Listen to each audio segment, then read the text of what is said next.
Welcome to SCI FI Defenders channel. Don't forget to subscribe to the channel. Story description. In this thrilling HFY Sci-Fi series, the galaxy learns a powerful truth. Humanity cannot be erased. Once forgotten and betrayed, humans rise again from the ashes of a ruined Earth. They return not as conquerors, but as reclaimers, bringing justice, balance, and fear to every corner of the stars. From secret signals at the edge of space to the burning skies of the Orion Gate, witness the full rebirth of mankind and the dawn of a new age. Each chapter brings tension, emotion, and epic battles that will keep every viewer watching till the end. The listening post floated at the edge of the known galaxy, where stars looked like cold white eyes in an endless black sea. It was small and old, made from metal that had seen 100 winters of space dust and storms. Inside it, a crew of 6 worked in silence, watching the scanners and waiting for something that almost never came. Commander Vorek stood near the main screen with his arms behind his back. He was from the Terran species, tall with pale skin and long black eyes that never blinked. For years, he had listened to empty signals and ghost transmissions from the dead side of the galaxy. But today, something strange came through the static. A signal so weak it almost vanished before it could be recorded. Technician Rena turned from her console and said she was sure it came from the old human sector. Vorek frowned. No one had spoken that word in years. Human. It was a story the young ones were told. To keep them quiet at night, humans were the monsters who once fought the whole galaxy and then vanished without a trace. But this signal was real, and it was coming from deep inside the Sol system. They cleaned the data, ran it through filters, and slowed the sound. What came out was a voice. It was rough, full of fear, and broken by static. The words were hard to understand, but they could all hear the message clearly enough. Do not approach the blue planet. They are awake now. The control room went silent. Even the machines seemed to stop humming for a moment. Vorek looked at his crew, then back at the screen. The message was old, very old, maybe hundreds of years. The timestamp showed it had been sent from an ancient relay satellite that should have been destroyed during the human wars. He ordered the coordinates to be checked again. Rena said the source matched the position of the Sol system, the home of the old human race. Vorek gave a sharp breath and said they would investigate. The crew exchanged nervous looks, but obeyed. They had no choice. It was their duty. The small patrol ship named Spear of Dawn left the listening post and jumped toward the forgotten region. The stars stretched into long white lines as the ship entered faster than light travel. During the long hours of silence, Vorek thought about the stories his elders told him about Earth, about how humans once stood against all the great empires of the stars. They had no claws, no armor, no natural weapons, but they never surrendered. They built machines that could fight even when their cities burned, and when the war finally ended, no one found their bodies, only ashes and ruined worlds. When the ship reached the edge of the Sol system, the sensors showed a cold dead place.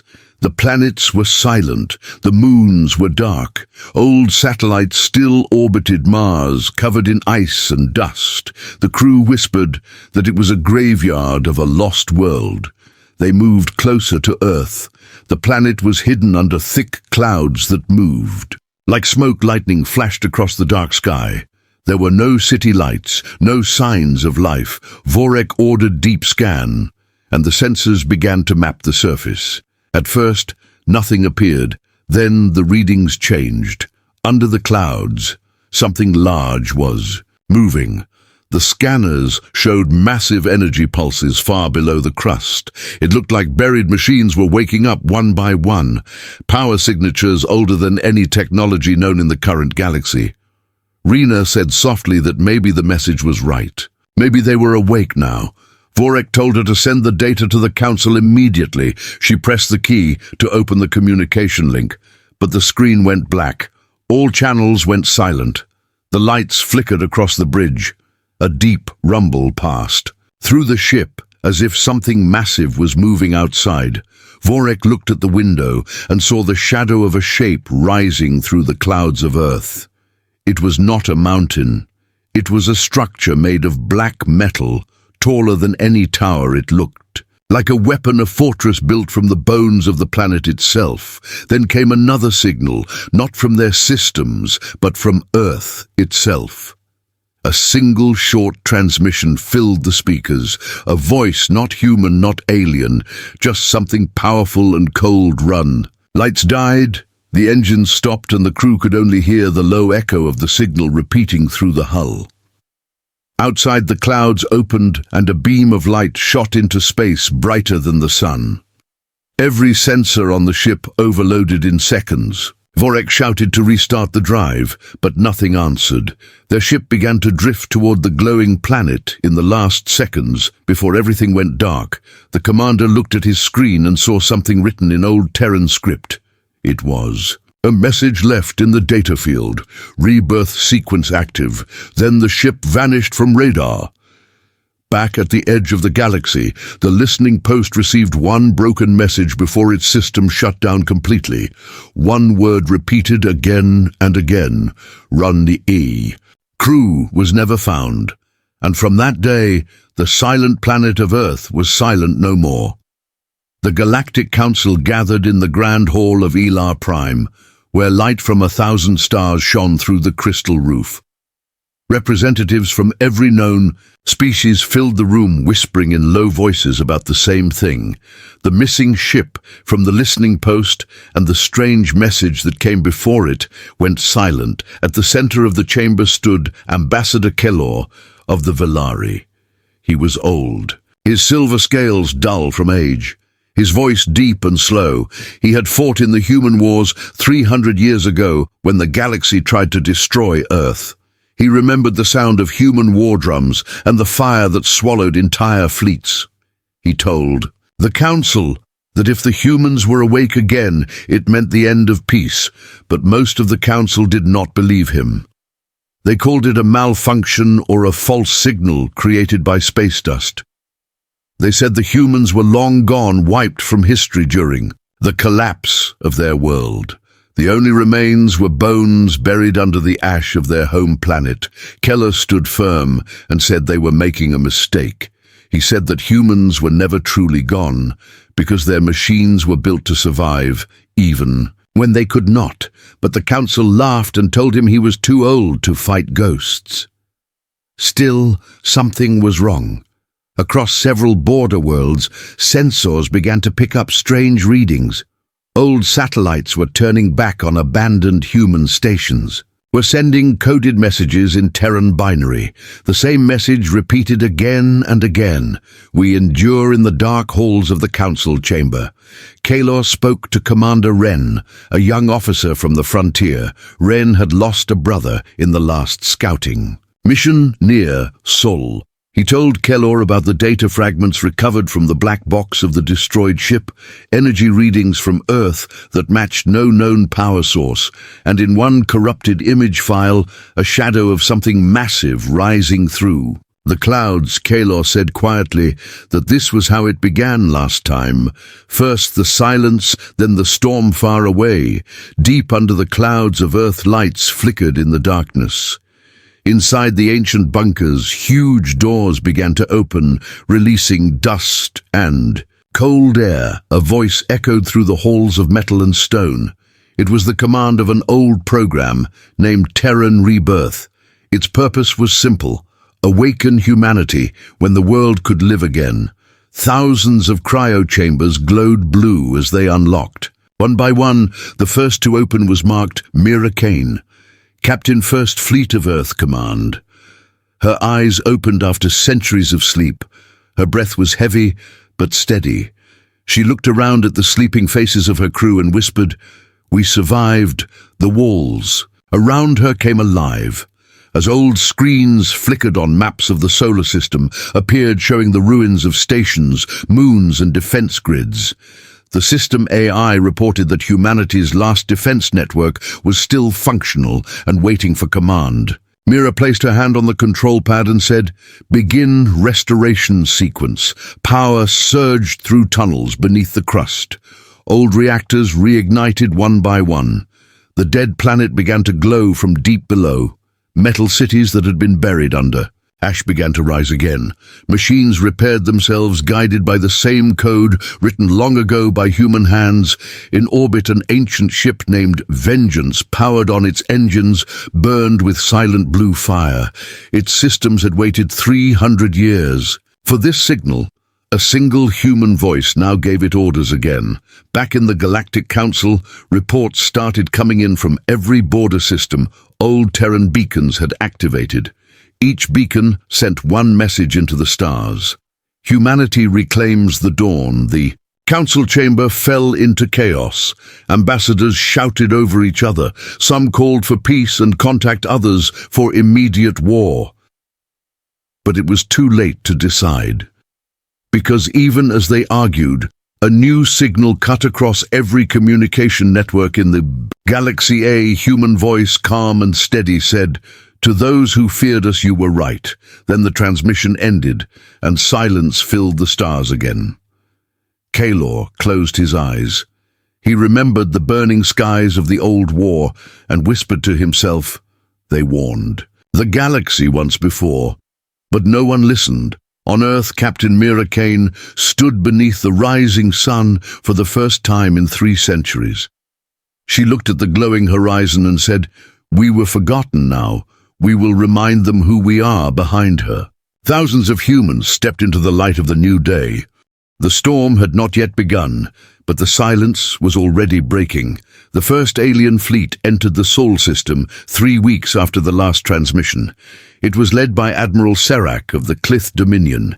His ships were armed with the newest plasma, lances and shield arrays. He did not believe in old legends or ghost stories about humans. He believed in power and order. His mission was simple: confirm what happened to the patrol ship, and if any humans remained, erase them completely. The fleet slowed as it crossed Neptune's orbit. The planet floated in silence, covered in blue mist. Nothing moved, nothing lived. Then the sensors caught something near the edge of the system. An object about 20 kilometers long, drifting without power. At first they thought it was an asteroid, but then the scanners showed metal. A ship Admiral Serac ordered a closer look. As his flagship moved forward, the object came into view. It was black, covered in scars and old weapon marks. Ancient Terran letters were still visible on the side, TSS Vengeance. The crew whispered the name in fear. It was one of the last Terran dreadnoughts believed destroyed during the final war. Serac laughed and said it was only a dead relic. He ordered a team to scan its core for any remaining data. But the moment the scan began, the dreadnought lit up with a deep red glow. Its engines came alive. Its hull plates shifted into place. Energy readings spiked far beyond known levels. The alien ships pulled back in panic. Serac shouted to hold formation, but the Vengeance turned slowly toward them like a beast waking from a long sleep. No voice came from it, only a low hum that grew stronger every second. Then a single light appeared on its front hull. A targeting beam. The alien fleet opened fire. Hundreds of plasma blasts hit the old Terran ship. The shots vanished against its shields, as if space itself was swallowing them. Then the Vengeance fired once. A beam of white energy tore through the fleet like paper in. One instant, half the ships were gone. No sound, just light and silence. Serac's flagship spun out of control as shockwaves tore its hull. He tried to send a distress signal, but every system failed. Before the explosion took him, he saw something on his screen, thousands of small signals leaving the surface of Earth, tiny drones spreading into space like seeds carried by the wind hours. Later, the Council received fragments of a broken message from Serac's command ship. The words were weak, but still clear enough to freeze every voice in the chamber. They are awake and they remember. Panic spread through the major systems. Trade routes were shut down. Military fleets were recalled from the outer sectors, but it was useless. Every day, more. Terran machines came online across the old colonies. Silent stations that had been floating dead for centuries suddenly powered up old defense platforms, turned to face alien patrol routes. And on several worlds, strange human symbols began appearing. On walls and terminals, the same phrase repeated again and again: "We are the Reclaimers." In the dark command bunker under Earth, Captain Mira Kane watched transmissions from the battle near Neptune. Her face showed no joy, only cold determination. She turned to her officers and said that the galaxy would now remember the pain it gave to Earth. Her second-in-command, Lieutenant Harris, asked if they should declare war. Mira said no, not yet. She said this was not war. This was reminder on a distant moon of Titan. An ancient communication array began to send coded signals to deep space. Each signal carried coordinates to the old Terran colonies, once lost or captured during the collapse. Ships hidden beneath the surface began to rise from the ice, their engines lighting the night sky. Meanwhile, the Galactic Council met again. Some worlds wanted to surrender before it was too late. Others wanted to strike Earth with everything they had. Ambassador Kellor warned them that any attack would only make things worse. He said the humans would not stop once provoked. He told them the humans were not fighting to conquer, they were fighting to return home. The room fell silent when new reports came in. Entire fleets had gone missing near the border. The last images showed shadows moving between the stars. Not ships, but something else. Massive structures larger than anything ever built before. Kellor whispered the name that came to his mind. Reclaimers. Arcs back on Earth. Mira stood under. The night sky above her, the Vengeance, now orbited silently. Its lights glowed red against the darkness, like a warning to the entire galaxy. She looked up and said quietly, "The echoes of war have started again."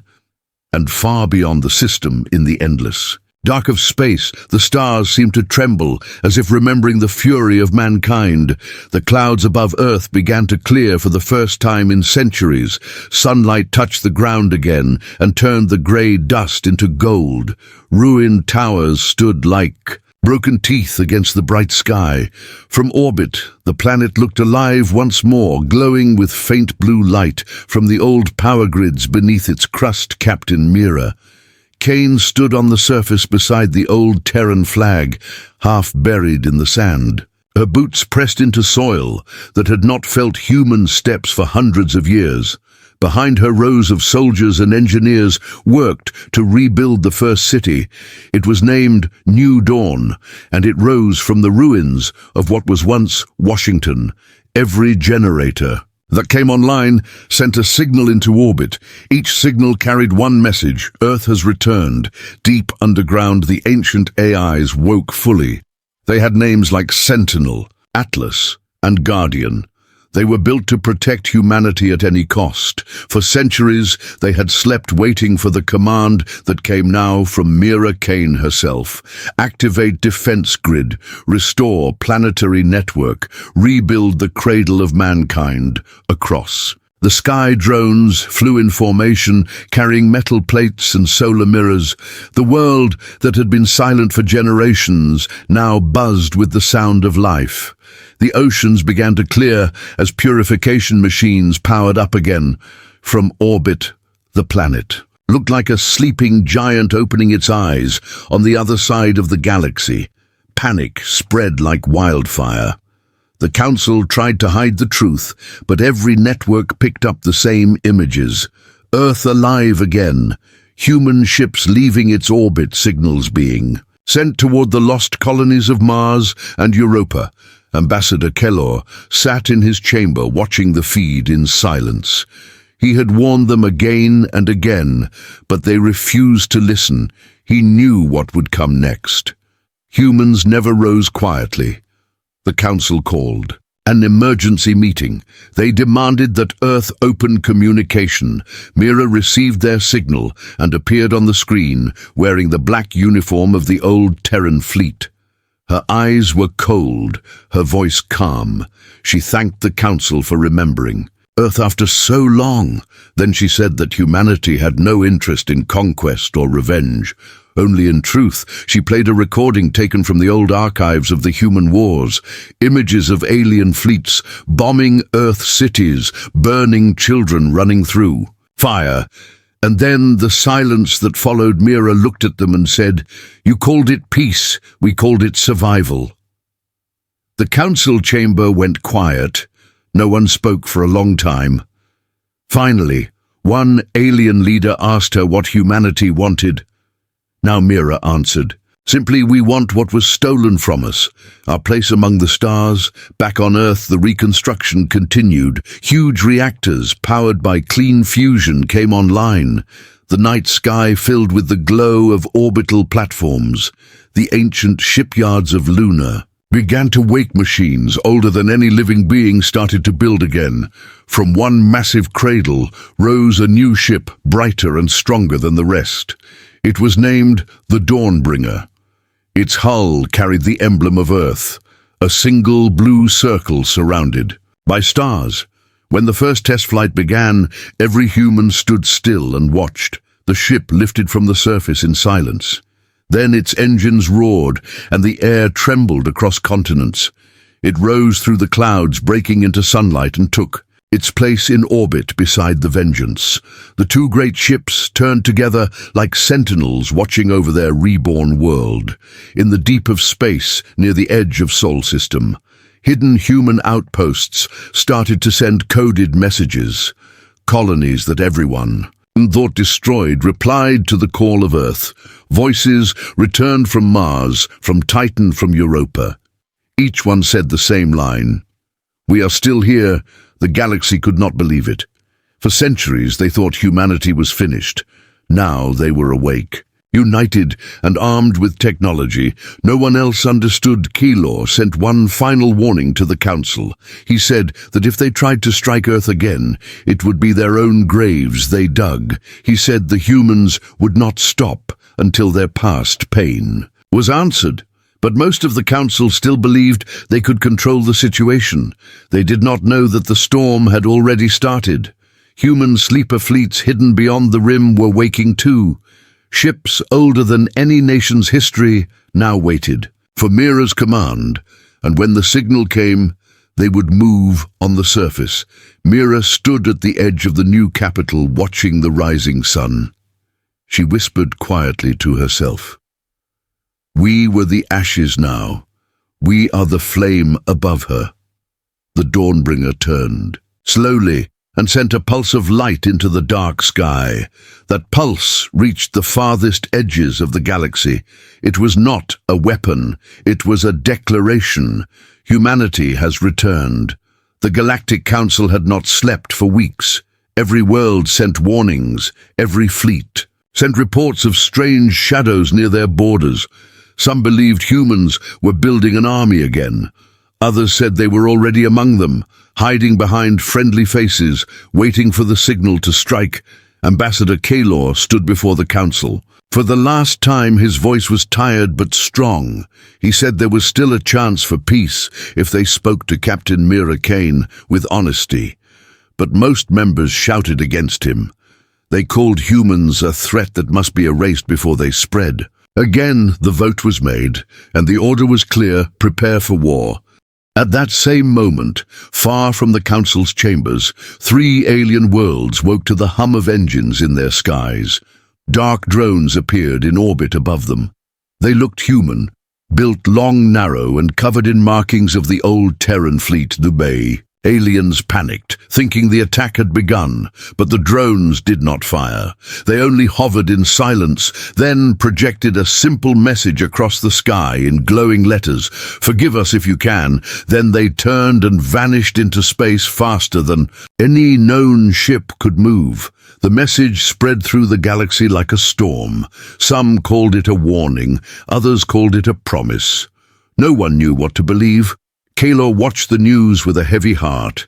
He knew what it meant. The humans were testing the measuring how far they would go before they broke. Inside the rebuilt capital of New Dawn, Captain Mira Kane stood before a vast screen filled with data. Her officers reported that the council had voted for war. Mira nodded without emotion. She said they were only doing what she expected. She ordered all fleets to remain hidden until the first shot was fired. She would not be the one to start the fire, but she would end it. Her second-in-command, Lieutenant Harris, asked if the message sent by the drones was a plea for peace. Mira replied it was both a plea and a warning. She said humanity had changed. They no longer fought for revenge, but for memory. She said the galaxy must remember that humans never sought war. They only survived it in secret. However, human sleeper agents began to wake across the stars. They had lived quietly for years among alien populations. Some were traders, some were engineers, some were even soldiers in alien armies. Now each one received a code through their implants. It was a single phrase that made their hearts freeze. The dawn has risen. They knew what it meant. They began to gather information, sabotage communication lines and disable tracking networks. Not a single shot was fired, but entire fleets began to lose contact with their command centers. The council blamed each other, and soon old alliances began to crack. The trade union of Varith closed its borders. The Sylar Dominion withdrew its fleets, claiming betrayal, the once united Galactic. Council started to crumble under fear and mistrust. Kelor saw it all happening and realized the humans did not need to fire a weapon. They were letting the galaxy destroy itself on Earth. The Dawnbringer hovered above the capital like a guardian. Its reactors pulsed. Like the heartbeat of the planet inside the command bridge, Mira received reports of the Council's collapse. She said quietly that this was the moment she had waited for. Not to conquer, but to rebuild a future where humans would never kneel again. Harris looked uneasy and asked her if there was still hope for peace. Mira smiled faintly and said, "There is always hope, but hope alone cannot protect us." Then she gave a quiet order. Activate the Reclaimer. Protocol from the dark side of the moon. Hidden silos opened, releasing hundreds of small ships. They spread through the stars, carrying signals not of attack, but of truth. Each ship broadcast the real history of the human wars, the evidence of the bombardment of Earth, the betrayal of the Council. For the first time, many alien worlds saw what truly happened, and millions began to question their leaders. In less than a week, protests erupted on 10 worlds. Citizens demanded answers. Why were humans erased? Why was the truth hidden? The Council tried to silence them, but the truth spread too fast. Their power was fading, and everyone could see it. Kelor stood at his window, watching the riots below, and whispered, "They have not fired a single shot yet. They are winning." Back on Earth, Mira received confirmation that her message had reached every major world. She stood in the bridge of the Dawnbringer, looking out at the stars. Her eyes were calm, her voice steady. The alliance that once destroyed us is broken. Now we reclaim what was ours, and somewhere deep in the void, old Terran ships moved silently through the dark, their engines cold and quiet, waiting for her next command. The galaxy had no idea what was coming next. The humans had not declared war, but the war had already begun. The first open battle began at the Orion Gate, a vast structure of light and steel floating between stars. For centuries, it had connected the inner worlds of the galaxy. But now it became the battlefield that would decide everything. The Galactic Council had gathered its largest armada ever built. More than 2,000 warships from 50 worlds filled the void, their hulls glowing with energy. They waited for the Terran fleet that never came. Many thought humans were afraid, hiding again behind their broken planet. Then the stars behind the gate began to move. At first it looked like a shadow crossing the light. Then shapes appeared, massive and dark, their edges burning with blue fire. One ship came forward larger than all the rest. Its name was the Dawnbringer. Every scanner in the fleet went red. The human flagship was bigger than any recorded vessel. Its power readings broke the limits of every device. Admiral Torvak of the Council forces gave the order to open fire. Thousands of plasma bolts streaked across the sky, turning the black of space into bright white light. But the Dawnbringer did not move. The fire hit its shields and vanished like water into the sun. Then a low hum filled the comms. A voice calm and steady spoke. Across all channels, you should have left us alone. The human flagship glowed brighter, its engines spreading wings of light. Then it released a wave of energy that spread in all directions. Every alien ship hit by the wave went dark. Engines died, weapons froze, shields collapsed. Within seconds, half the fleet was drifting powerless in space. Admiral Torvak shouted for backup, but there was no reply. Communication was gone. The gate itself began to crack under the shockwave. Chunks of metal drifted like islands in fire from behind the Dawnbringer. More human ships appeared, the Vengeance, the Defiant, the Rising Star. Each one old but rebuilt stronger than before. They moved with perfect formation. No hesitation, no mercy. Council ships tried to regroup, but their own systems were failing. Strange signals entered their networks, shutting them down one by one. It was the old Terran code, the same encryption the Council once used to destroy Earth. Now it turned against them, inside the bridge of the Dawnbringer. Captain Mira Kane stood in silence, watching the enemy fleet fall apart. Her officers looked at her, waiting for orders. She finally said one word: end it. The Vengeance fired its main cannon. A beam of light crossed the battlefield, tearing through 3 enemy dreadnoughts at once. The soundless explosion lit the darkness like a new sun. Admiral Torvak's ship was hit next. His crew tried to abandon, but their escape pods froze before they could launch. The last thing he saw was the Terran flag glowing on the hull of the Dawnbringer before everything turned to white when the battle ended. The Orion Gate was gone. Nothing but dust and silence remained. Only a few ships survived, floating helplessly through the debris field. A human transmission reached them. It said, "This was not conquest. This was remembrance." The survivors sent messages back to the Council telling them what they saw. Some refused to believe. They said no human ship could destroy the gate. But the images proved it. Every world now knew the humans were not just alive. They were stronger than ever, Ambassador. Kelor watched the footage alone. He remembered the same light from the old war. He whispered softly, "The skies are burning again." On Earth, crowds gathered across the cities, watching the live feed from the Dawnbringer. The people stood in silence. No cheers, no joy, only quiet pride. They knew what had been done was necessary. They had not started this war, but they would finish it. Captain Mira Kane looked out through the main viewport of her ship. The stars burned brighter now, the path ahead open and clear. She said to her crew, "The galaxy wanted to erase us now. They will remember our name forever." Her words echoed through the bridge. Every soldier and pilot stood ready as the fleet aligned for their next jump.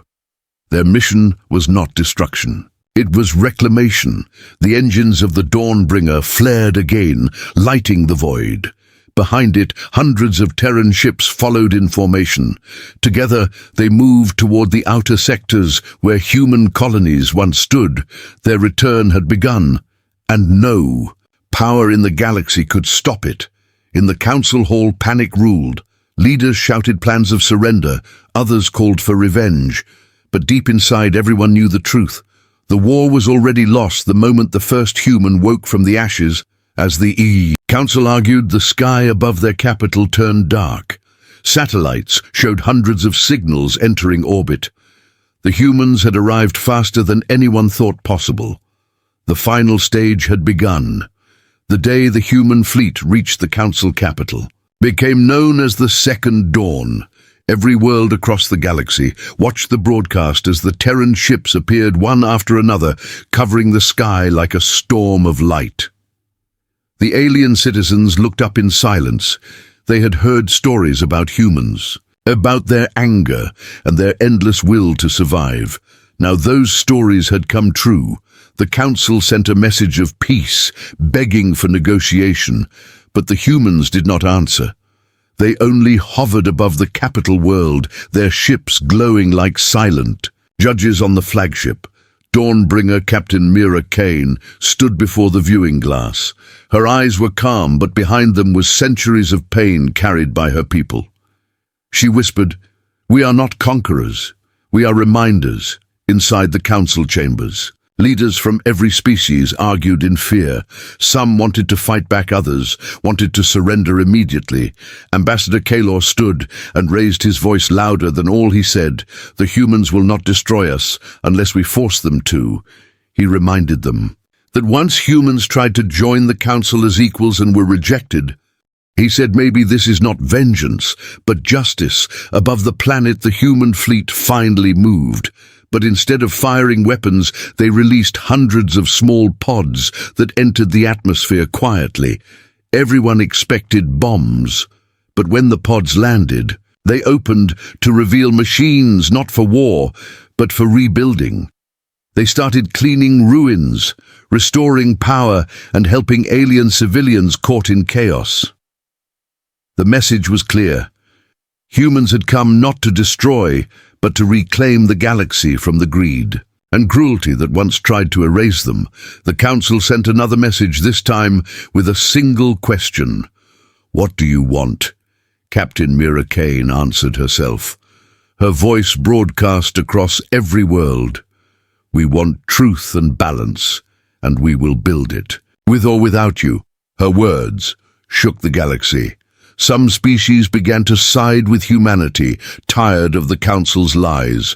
Old colonies, once silent, sent signals of loyalty to Earth. For the first time in centuries, unity began to rise again, not through fear, but through respect. On Earth, the people watched the feed with tears in their eyes. They saw human ships protecting alien cities from pirates. They saw Terran engineers fixing damaged worlds once destroyed by the Council. The message spread across every network: humans do not conquer, they rebuild. But not everyone was ready for peace. Deep within the Council, some warlords plotted revenge. They built secret weapons hidden on moons, preparing to strike back when humanity least expected. Rumors of a dark fleet began to spread, ships powered by forbidden technology, something beyond natural life. Captain Mira received the reports and stood silent in her command chair. She knew it was not over. The galaxy was too vast, too hungry for control. Peace was only the beginning of another storm. That night, the fleet entered low orbit around the capital. Mira ordered the activation of the Beacon of Remembrance. A giant light beam rose from the surface of Earth's rebuilt embassy and reached the stars. The beam contained the names of every human lost during the first extermination. Billions of names glowing like stars across the dark sky. Aliens across the galaxy watched in silence. For the first time, they understood what humanity had suffered. They understood why the humans had returned. Ambassador Kalor stood before the Council and said, "The age of fear is over. This is the age of the Reclaimers." The Council voted to dissolve its old rule. A new alliance was born, called the Galactic. Accord with Earth at its heart, the Dawnbringer became the symbol of that new era. Not a warship, but a guardian moving between worlds to keep peace and protect life. Under its light, new colonies rose, trade reopened, and long-lost planets came back to life. But in the far edges of space, hidden beyond the known stars, something was watching. A presence older than the Council, older than the humans themselves. It had slept through the wars and waited for silence to fall again. Now it was awake in her quarters. Captain Mira Kane looked out into the dark, wondering what waited beyond. Her communicator blinked a faint signal from the outer rim. She read the message and froze. It said only one thing: they are coming back. She looked up at the stars, the same stars that once watched her world burn. Then she whispered quietly to herself, "Then we will be ready." The engines of the Dawnbringer came to life again.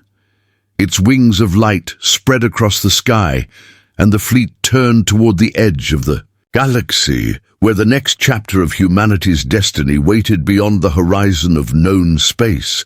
The age of the Reclaimers had begun, and the story of humanity was far from over.